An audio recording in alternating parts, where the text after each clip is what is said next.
joining me and watching this video.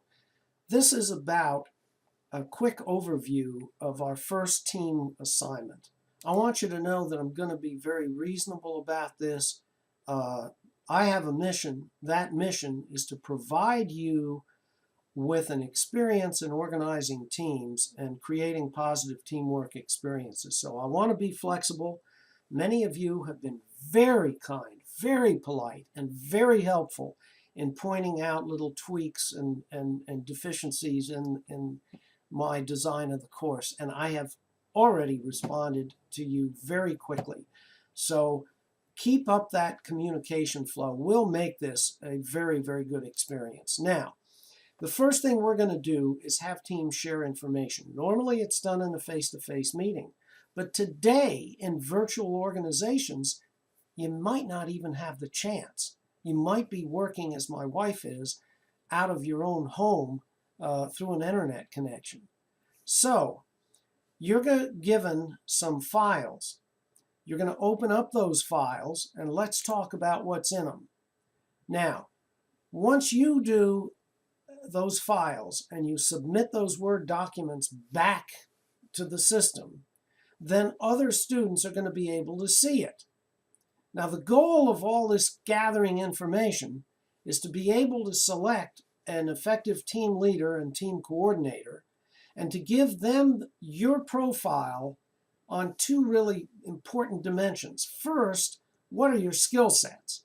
Because we're not going to play this game of assigning everybody the same task. That is not how a football team operates. You've got different players doing different things, and they all play for various parts of the time.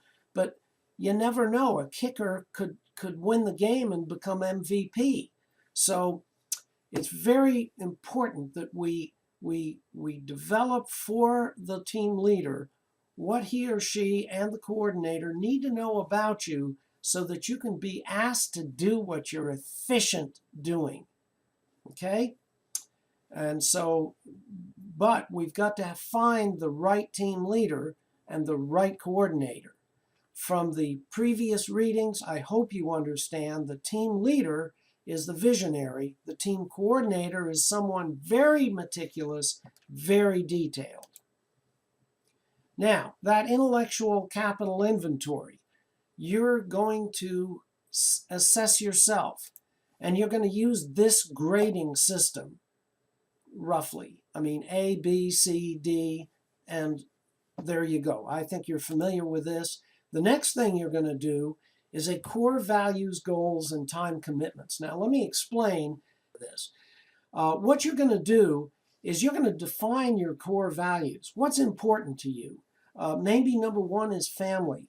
Maybe number two is having a great social life. Maybe number three is finishing your college education.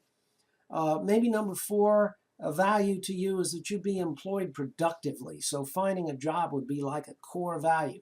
Now, goals are what you're going to do to support those core values. So you may have a goal of, and you're going to have a sheet where you're asked, what are your goals for this semester? Not forever, but for this semester. Now, here's the problem that I have discovered in research done by many, many people. And that is that when your core values and your goals and your time commitments do not align with each other, they don't support each other, you're under stress. For example, you say that maybe family's most important to you, but you've got exams every Monday. And so you can't run home to visit with mom and dad. And that creates a tension because your time commitments aren't aligning with what you feel are very important core values. So that creates stress. And stress creates a person who's going to be a difficult team member to work with. We've got to resolve that. Also, it's important for the team itself to understand, you know, if you have a class student, a member of your team who is getting weekly doses of radiation and chemotherapy to fight a serious cancer condition, you want to be understanding of them. They've got other things to cope with other than this course. But you can still assign them things, but you've got to be more careful about using their real skills so they can do what they do best in the short. The team coordinator and leader are going to take this information and they're going to make sure that they don't assign everyone the same task. You assign tasks in business to those who are competent. There's no way, if you're in a trucking firm, that you're going to ask a truck driver to come in and finish reconciliations on the financial statements. I mean, that's crazy. But student teams tend to do that. They expect everybody to do equal share of time. That doesn't make sense. Instead, we're going to run this like with leadership, with good management. The goal here is to do this virtually. Now, I know many of you may end up living on campus, but there are a number of people who are not. I'm going to give the highest grades to those teams who used the most of these tools to try to run this without face-to-face meetings. Why? Because I can tell you that virtual employment is clearly the wave of the future. That's how they operate. Now, let's look ahead. Project number 2, you're going to prepare a paper on what you as a team learned from the Teamwork Manual. That should be pretty easy.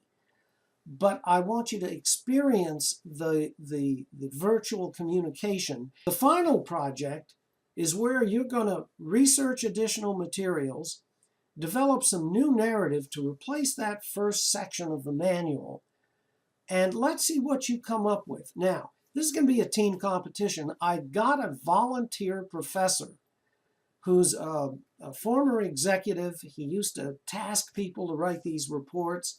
And he is going to review all of yours. I'll weigh in, but he's going to do it independently. Then I'll weigh in, and we'll have a winning team. Okay, why are we bothering with this? Because all organizations consist of teams. Some teams are by function. You're in the accounting department, or you're in the sales group, or you're in the manufacturing team. But sometimes we use what are called integrated functional teams with experts from different parts of the company because we're trying to develop strategy. Recruiting talent, we may pull people from different parts of the organization to help our recruiters get talent into the company. So, can a leader be effective if they don't know how to be effective on a team? I think not. So that's the why of what we're doing. I hope this gives you a good oversight and is helpful as you work your way through this first teamwork project. Thanks so much again for the wonderful communication I've got. Because together we can make this a great course.